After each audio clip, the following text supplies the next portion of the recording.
को जय यीशु।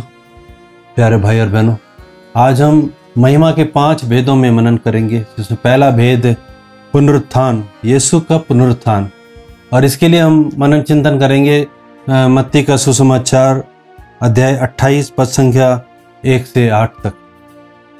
यहाँ पर लिखा है, विश्राम दिवस के बाद सप्ताह के प्रथम दिन पौ फटते ही मरियम मगदलेना और दूसरी मरियम कब्र देखने आई। एकाएक भारी भूकंप हुआ। प्रभु का एक दूत स्वर्ग से उतरा, कब्र के पास आया और पत्थर अलग लुढ़काकर उस पर बैठ गया। उसका मुखमंडल बिजली की तरह चमक रहा था और उसके वस्त्र हिम के समान उज्ज्वल थे। दूत को देखकर पहरेदार थर थर कांपने लगे और मृतक जैसे हो गए। स्वर्गदूत ने स्त्रियों से कहा, डरिए नहीं, मैं जानता हूं कि आप ईसा को ढूंढ रही हैं जो क्रूस पर चढ़ाए गए थे। वे यहाँ नहीं हैं, वे जी उठे हैं जैसा कि उन्होंने कहा था। आइए और वह जगह देख लीजिए जहां वे रखे गए थे। अब सीधे उनके शिष्यों के पास जाकर कहिए, वे मृतकों में से जी उठे हैं। वे आप लोगों से पहले गलीलिया जाएंगे, वहां आप लोग उनके दर्शन करेंगे। यही आप लोगों के लिए मेरा संदेश है। स्त्रियां शीघ्र ही कब्र के पास से चली गईं और विस्मय तथा आनंद के साथ उनके शिष्यों को यह सुसमाचार सुनाने दौड़ी। प्यारे भाई और बहनों, इन वचनों पे हम मनन चिंतन करते हैं तो हमें एक चीज स्पष्ट रूप से पता चलती है कि जब यीशु का पुनरुत्थान हुआ उस वक्त कोई भी इंसान वहां पर मौजूद नहीं, कोई भी नहीं था। इसलिए ईश्वर ने वहां पर स्वर्गदूतों को नियुक्त किया कि जाकर के सबसे पहले तो समाचार बतलाओ। और सबसे पहले जो स्त्रियां गई थी, मरियम मगदलेना और दूसरी मरियम, उनको वो दर्शन दे करके उन बतलाते हैं कि यीशु जी उठे, यीशु जी उठे। एक खबर के रूप में, एक खुशखबरी के रूप में, तो समाचार के रूप में वो उनको सुनाते हैं और वो उनको ये काम सौंपते हैं कि जाकर के दूसरे चेलों को भी बताओ। और जैसा कि यीशु ने बोला था, वे उनको दर्शन देंगे, गलीलिया जाओ और सब उनको बतलाते हैं। तो प्यारे भाई और बहनों, ये जो पुनरुत्थान का जो संदेश है हमारे लिए इतना महत्वपूर्ण है कि हम जब इस पर सुनते हैं तो हमें इस पर विश्वास करना आवश्यक है, क्योंकि इसके बिना हमारी मुक्ति नहीं है। प्यारे भाई और बहनों, अब जानते हैं कि शैतान जो है वो यीशु को पुनर्जीवित करने से रोक नहीं सकता, लेकिन पुनर्जीवित यीशु की खबर को दूसरों तक न फैले, इसीलिए उसने पूरा प्रबंध कर दिया था। आगे हम वचन में पढ़ते हैं इसमें कि उसने पहरेदारों को रिश्वत दिया गया, ताकि, क्योंकि पहरेदारी थे जो मृतक समान हो गए थे, पहरेदारी थे जो पहरा दे रहे थे। सिर्फ उन 2 व्यक्तियों ने ही देखा था, किसी भी शिष्य ने नहीं देखा, लेकिन उन पहरेदारों का मुंह बंद करके रिश्वत दे करके वहां पर लिखा मोटी रकम उनको मिल गई और उनको बतला गया कि आप लोग सबसे यही बोलना कि हम तो सोए हुए थे और यीशु के चेले आए थे और उसे चुरा कर ले गए।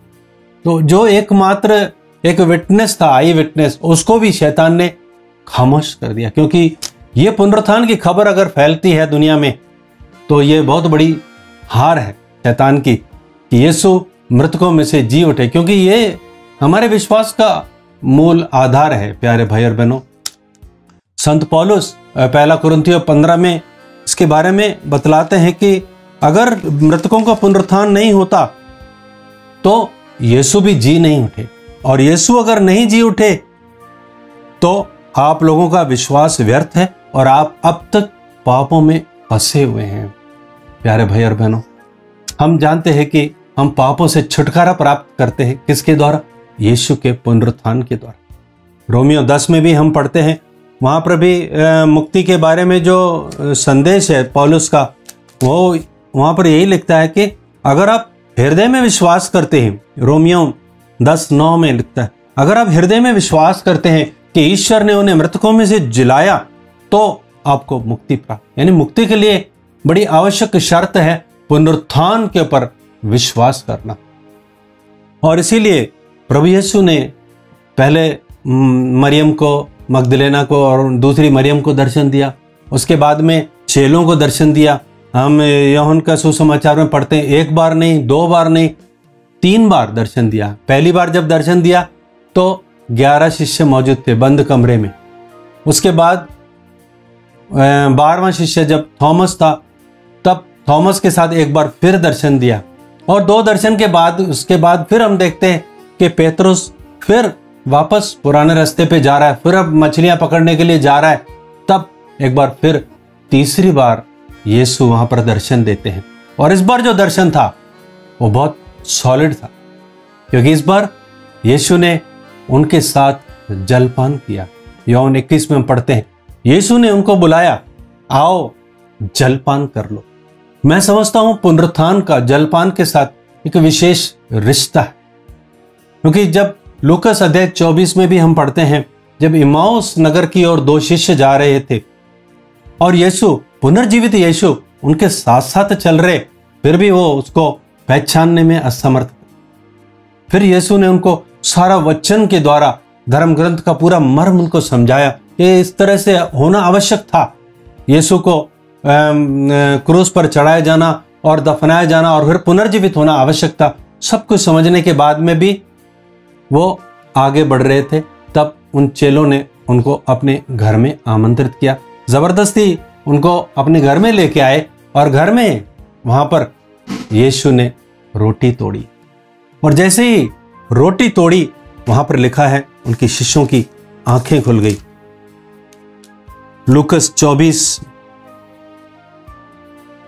30 और 31 इसमें लिखा है, ईसा ने उनके साथ भोजन पर बैठकर रोटी ली, आशीष की प्रार्थना पड़ी और उसे तोड़कर उन्हें दे दिया। इस पर शिष्यों की आंखें खुल गई और उन्होंने ईसा को पहचान लिया, किंतु ईसा उनकी दृष्टि से ओझल हो गए।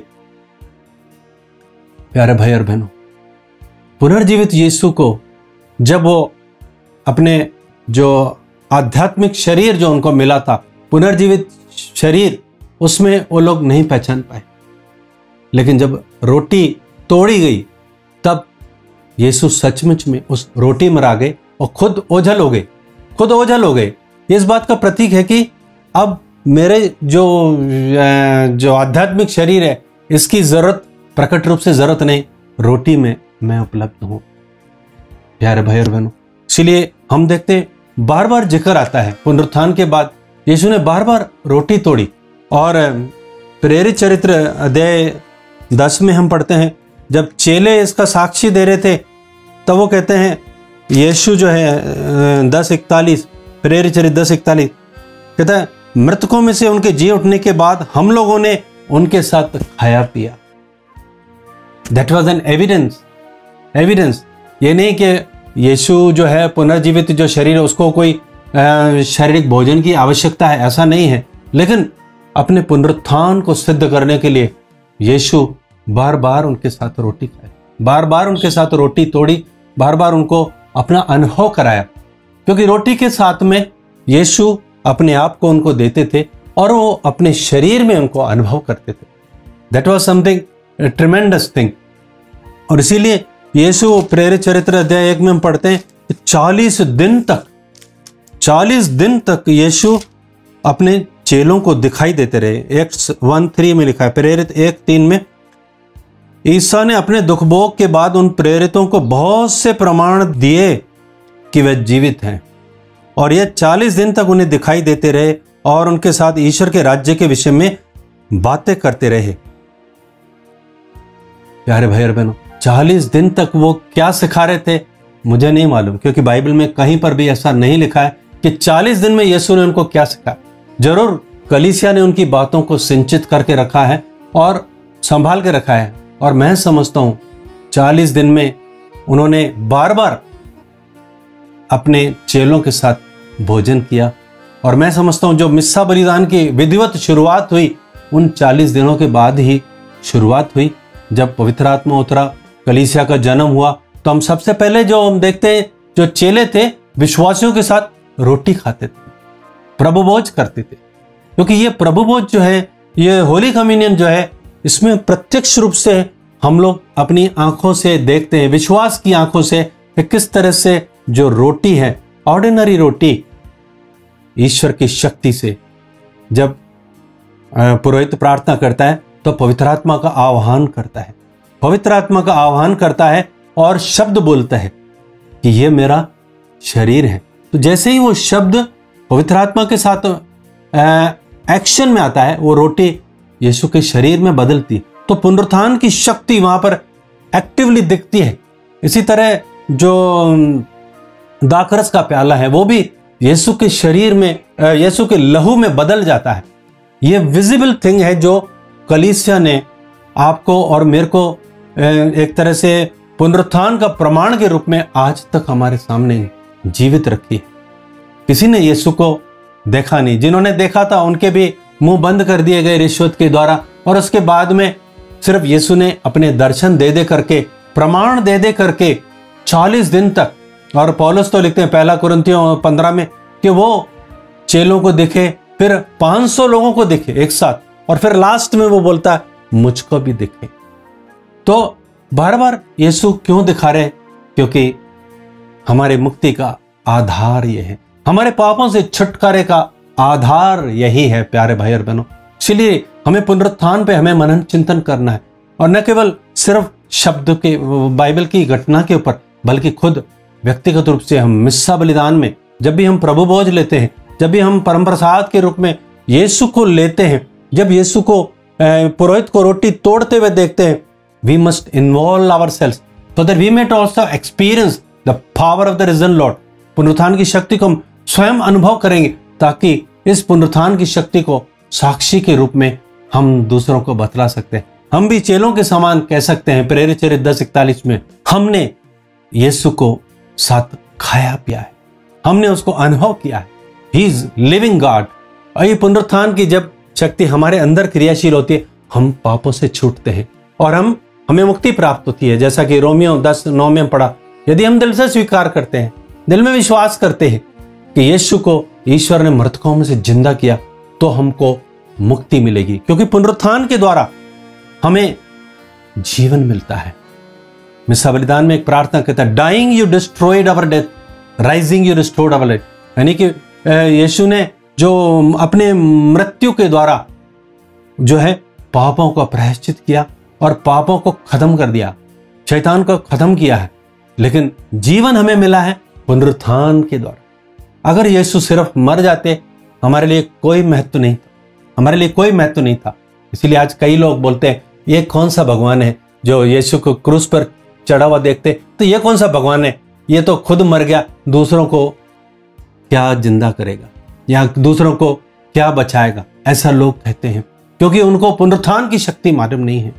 प्यारे भाई और बहनों, आज बड़े मैं समझता हूं हमारे कलीसिया में जो क्रिसमस है बहुत धूमधाम से मनाया जाता है, और पूरी दुनिया क्रिसमस के बारे में जानती है, और क्रिसमस का जश्न पूरे हफ्ते भर मनाया जाता है। लेकिन ईस्टर का जश्न हमें कम से कम 50 दिन तक मनाना चाहिए, 50 दिन तक, क्योंकि 50 दिन तक कलीसिया ईस्टर सीजन हमें मनाने को बोलती है, अप टू पेंटिकोस्ट। जब तक पवित्र आत्मा उतरता तब तक वो 50 दिन का जो सीजन है वो ईस्टर सीजन कहलाता है। लेकिन हम लोग अक्सर एक दिन ईस्टर विश किया और दूसरे दिन फिर भूल जाते हैं। लेकिन कलीसिया हमेशा रोज घंटी बजाते हुए हमें रेजिना कोयली सुमरन करने के लिए बोलती है। उन दिनों हम लोग जो है एंजेलस नहीं पढ़ते, उन दिनों रेजिना कोयली पढ़ते हैं। उसमें बोलते हैं यीशु सचमुच जी उठा है, हालेलुया, ऐसे करके डेली हर एक घंटी हमको याद दिलाती कि यीशु पुनर्जीवित हो गया है। प्यारे भाई और बहनों, ये पुनरुत्थान का संदेश हमें हमारे लिए बहुत महत्वपूर्ण है, और हमारी मुक्ति के लिए और दूसरों की मुक्ति के लिए, और हमारे अंदर एक आशा उत्पन्न करने के लिए एक बहुत आवश्यक संदेश है। इसीलिए प्यारे भाई और बहनों, आइए हम इन वचनों पर मनन चिंतन करते हुए आज पुनरुत्थान के महत्व को समझें और प्रभु से प्रार्थना करें, प्रभु हमें अपने पवित्र आत्मा से भर दीजिए, ताकि हम भी प्रभु पुनर्जीवित यीशु को अपने दिल में अनुभव करें, अपने जीवन में अनुभव करें, और उस जीवन को, उस अनुभव को हम दूसरों के साथ बांट सकें। आमीन।